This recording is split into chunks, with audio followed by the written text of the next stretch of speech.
Hello, and welcome to the Rock Metal Podcast. I am your host, John Harris. Today on the Rock Metal Podcast, we have Battleborn, who has a new EP called Battleborn, which is released on June 26th. At the time of recording, that was, my goodness gracious, like a week ago at time of recording. So, number one, congratulations, boys. Thank you very much. You are quite welcome. And right now, I am being joined by Tom and Charles. We're going to be the Tom, John, and Charles morning show today.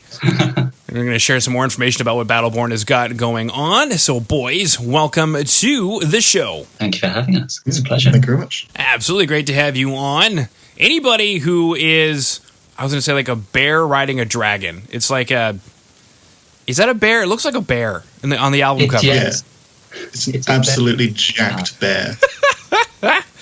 It's like a bear man bear. Is it, am I missing, like, is there like a, what do you call those things? Like in Greek mythology where it's like, you know, like a head with a body. Like, is like that a minotaur type thing, but it's like a bearator. A bearator. All right, so there's a bearator. Ursator, yeah. And it's just cool.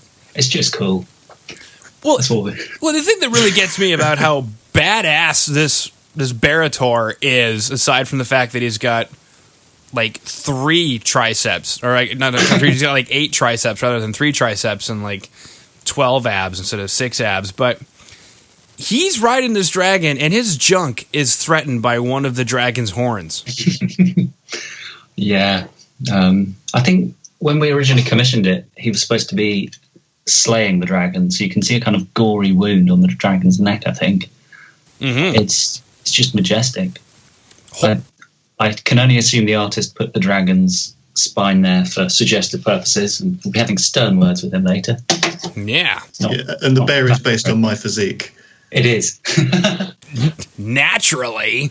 Well, and then obviously we have another dragon soaring far above, which, you know, it leaves us wondering what is going on with the other dragon. But let's get into this first track, Battleborn, because there's so much. It's like dreams within a dream. So we have the band is called Battleborn, the EP is called Battleborn, and then the first track is called Battleborn. There's so many layers of Battleborn, which is not very imaginative and good at naming things, really.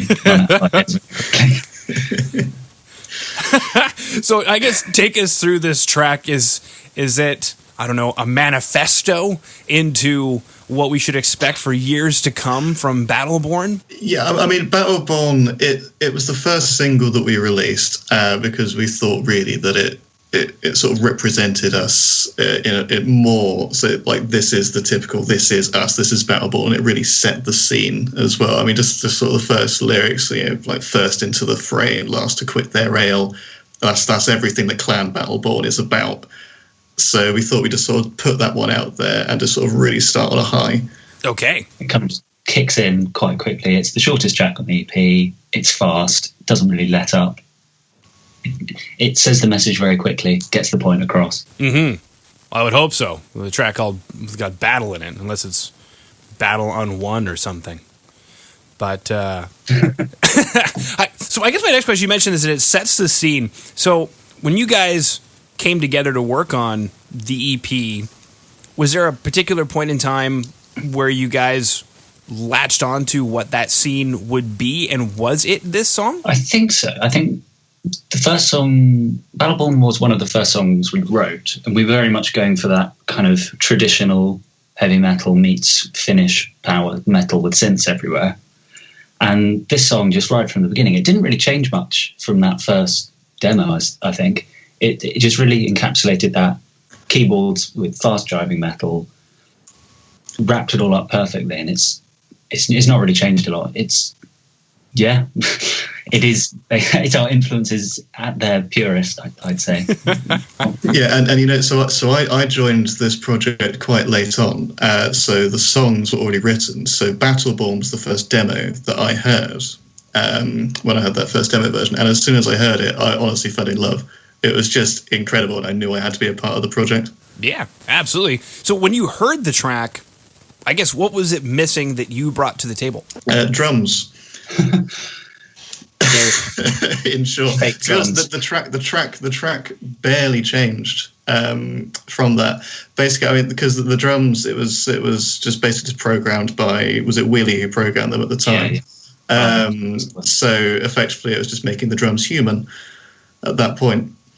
You definitely, there's a few like accents in the verses where you've added little symbols on to kind of just accentuate the chanting nature of it, which I think and just makes it huge. Yeah, because before it's basically just sort of like instead of sort of 1, 2, 3, 4, just to have something to play along to, I think. But yeah, it actually does sort of accentuate it and just gives the drums a bit more character. That was one of my follow-up questions is, well, were you happy with the programming, or did you change a lot, or what changed to turn the track into something more human? Well, again, as we mentioned, it's basically some sort of accents. I mean, the bass drums were pretty much just solid all the way through on the original, but I'm lazy, so I just had to cut that out a little bit. So just sort of in the chorus, you'll notice it's just not sort of constant. It sort of syncopates a little bit here and there. And across all the tracks as well, actually, I think the only one that largely stayed the same was For Our Home. Because I think that was pretty much spot on with what Willie had done. Yeah, abso-freaking-lutely. Now, something mentioned also as well was lyrically. So, lyrically, it sets the scene for Battleborn, just I guess in general. What are the lyrics? What is the scene that we're setting lyrically? Well, Battleborn, as a band, we write songs about the video game Skyrim. And this is very much, you're going into battle, you've got all your brothers by your side, you're ready to lay waste to the dragons that are in the land with your bear-like abs and your massive battle axe. And it's just, right now! Into battle. Never heard you get so passionate before. We are here to hit things with a very large weapon. It's basically that. That's right. Perfect. And, Carry on, sorry. I know, I just completely lost my train of thought there. So, it's basically that. My goodness gracious, I apologize. We'll go ahead. Yeah, I mean, plus it's like lyrically as well, because we get our name from Clan Battleborn in the game as well. So that's sort of where our sort of imagery comes from. So much of it just comes from that game. And again, they're all about like this old family and fighting in X, Y, and Z. So it's just quite good to draw from that. Yeah, it's very like Vikings in a video game, basically, with dragons and less boats. Mm-hmm. Perfect. Now, something else you guys have is a playthrough video for Battleborn. So is that a COVID-19 thing, or was that something you guys were planning on doing anyway? I think we might have done it anyway. I think fans have seemed to love it. They've really engaged with it. But primarily it's due to the fact that we'd love to be playing these songs live, but unfortunately that's very impossible at the moment. And we wanted to kind of give the song show that it was us playing it, I suppose, put a bit more character into it. And so that video, we've done one take, well, some takes we messed up, but we didn't include them. So it's all recorded in one take. The video's us playing it, and then we pieced it all together with very minimal editing to try and keep it like a live performance. And then thrown the video all together and just it's the best we can do in the scenario, but I think the fans have really appreciated it. Mm-hmm. Yeah, for sure. It's basically the next best thing, because the original plan was, release a couple singles, do the EP, and then just try and do some local gigs. But of course, that just couldn't happen. So really, it is the next best thing, and it's the only way we could sort of connect with our fans in that same way. We'd done the same for Bring the Metal Back, our second single as well, which again went down really well. Very cool. Now, the next track we're going to chat about is the one that closes out the EP, the closing banger, Sovngarde Awaits. Now, take us through this track. What is this track about? Oh, that's my personal favourite track on the EP, actually. Sovngarde Awaits, it started off in the writing process as it was a bit of a dark horse. We didn't really know where it was going. And then I dug out some demos that I'd had from about 2016 or so and just sort of sprinkled a little bit of them in it. And then gradually throughout the process, Will, our other guitarist, he then added the dual guitar solo that comes about 2/3 of the way through. He changed the ending to be a bit more massive, and then we added layers of vocals and layers of backing vocals. And before we knew it, it was just this colossal, epic closer. And it's the big finale. When that last chorus comes in, you can't really help yourself. You just start headbanging. It's insane. We love it. Yes, for sure. Play live as well, especially when it comes in after that sort of humming interlude. I mean, I'm really looking forward to at some point just hearing a room full of people just doing that exact hum just before we all come into that massive ending. Wow. It's going to be a big fan favorite. I think it's going to be huge to play live. I really can't wait for it.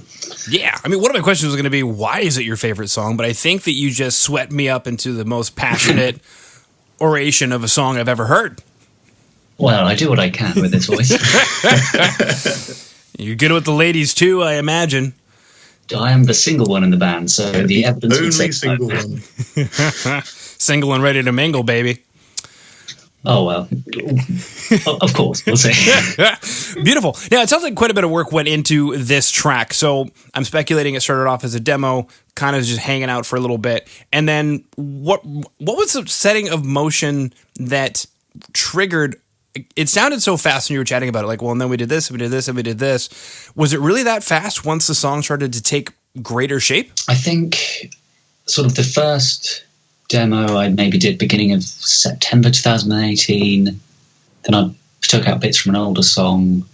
Then I'd say that we had the first demo that sounded like it does now, end of October 2018. So it was a couple of months to come together. But those 2 months we were sort of working really hard on 10 songs, actually. Some of them sadly lost in the battle. But yeah, so it was sort of a 2-month period of really intense writing and working. And by the end of it, it sounded like it does now. And we're very pleased with it. Mm-hmm. Absolutely. Now, go ahead and take us through the rest of this EP, Battleborn. Do these two tracks, Battleborn, the opener, and Sovngarde Awaits, the closer, is that what we should expect from the EP? Yes. There is a bit of variety. We were quite keen to make sure that even though it's only a 5-track EP, it's not just the same song all the way through. We wanted to keep the listener interested. So track 3, Man of War, is it's your classic heavy metal hard hitter. It's slow. Your fist is pumping, sweeps you up with about 7 choruses, all of them in a different key. And then we've also got For Our Home, which is the ballad, Light is in the Air. People have been likening it to like Disney musicals, which is we were going for that. But so we've got some of that, and then track 2 is more of the fast heavy metal, in your face, blast beats, double drum kicks all the time. So we try and mix it up a bit, but it's all very much still the same band, I think. Wow. Yeah, for sure. I mean, bringing the metal back as well also brings in a bit more of sort of crowd interaction with the chant interlude in the middle as well, which we're really looking forward to hearing. Mm-hmm. Yeah. That was the first song we wrote in the back of a Vauxhall Zafira on the way home from Wacken Open Air Festival. Possibly the first song that's ever been written in a Vauxhall Zafira that's made it into the light of day. It's a very romantic story you just told. Well, we will forever be thankful to Vauxhall for creating the finest steed in all of the land.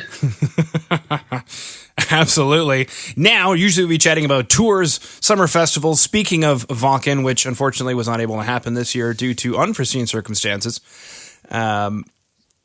which takes us to those circumstances. Now, with the release of Battleborn coming out, in the middle of summer, doing some playthrough videos, is that the bulk of what the band has been focusing on while in lockdown, or are there some other COVID-19 updates from the band?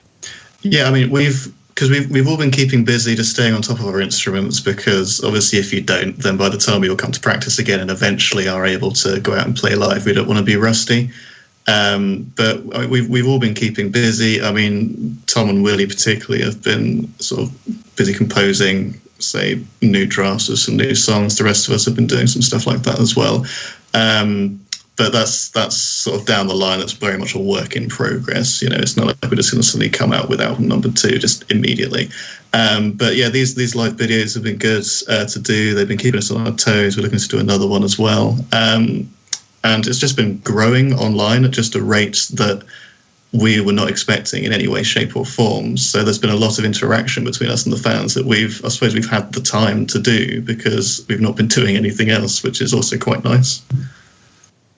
Yeah, definitely. I think, as we said, the live videos were received really well. So we definitely will, I think within the next couple of weeks, we'll try and do another one. We're not sure which one yet. But no, we'll definitely get fans involved, and we can't wait to see how they receive that. And also just hearing what they think of the EP. We've been flogging it for 2.5 months or whatever. So it's quite nice to hear what they have to say. What are their favourite tracks? So just sort of keeping up the fan engagement as much as we can, really, and keeping them excited for when we actually can go out and play live. And it's funny when saying about favourite tracks as well. Like there's sort of no one or two that seems to be dominant. When you ask different people, what's your order? I mean, even among the band members, we all have a different ranking order for our favourite songs, and you find that the same with the fans as well. Like a lot of people have different number ones. There's not like say one or two that's constantly at the bottom. Yeah. Although on Spotify, Bring the Metal Back has somehow got way more streams than anything. Way over and above, yeah. I don't really know how that happened. Spotify is what it is. Well, that's always a fun question, to ask is, aside from what your favorite tracks are or what some of the fans have said, how do you feel about the Spotify rankings or even the YouTube rankings sometimes come in as well? Because sometimes those two can be the same. Sometimes they can be different. So how do you guys feel about what Spotify is telling you? Well, with the Spotify, because it's quite different, because the second single, when that came out, I mean, that sort of came up on radars and so on, so it just got massively blown over and above everything else, and now with the rest of the EP, it's sort of playing catch up, so it's quite hard to quantify at the moment, I think, because I think that got such a sort of response, and that got spread a lot more than the first single did. So I'm actually finding it quite hard to sort of quantify that in real terms. I guess it shows that our hard work in promoting everything has paid off. So that's quite satisfying. But also seeing one song have so many streams, we think, oh, well, hopefully they're going to be then going to the band page and listening to the rest of it and coming back and listening to it again. I think we can see that a lot of people are listening to it more than once, which is always really encouraging. It means they haven't just heard it and thought, nope. Yeah, definitely. Coming back. And you've mentioned YouTube. We have all our songs available to stream on YouTube as well, and that's really good because obviously you can see the comments on there, and so many people are saying, "Oh, these are the best lyrics we've ever heard. This is how metal should sound." And that's just seeing people feel so strongly about it is really, really special. Beautiful. All right, well, boys, did I miss anything that we wanted to chat about that I didn't ask? I think we should just once again mention how brilliant Battle Bjorn's abs are. That's the name of the bear, Battle Bjorn. He's fantastic.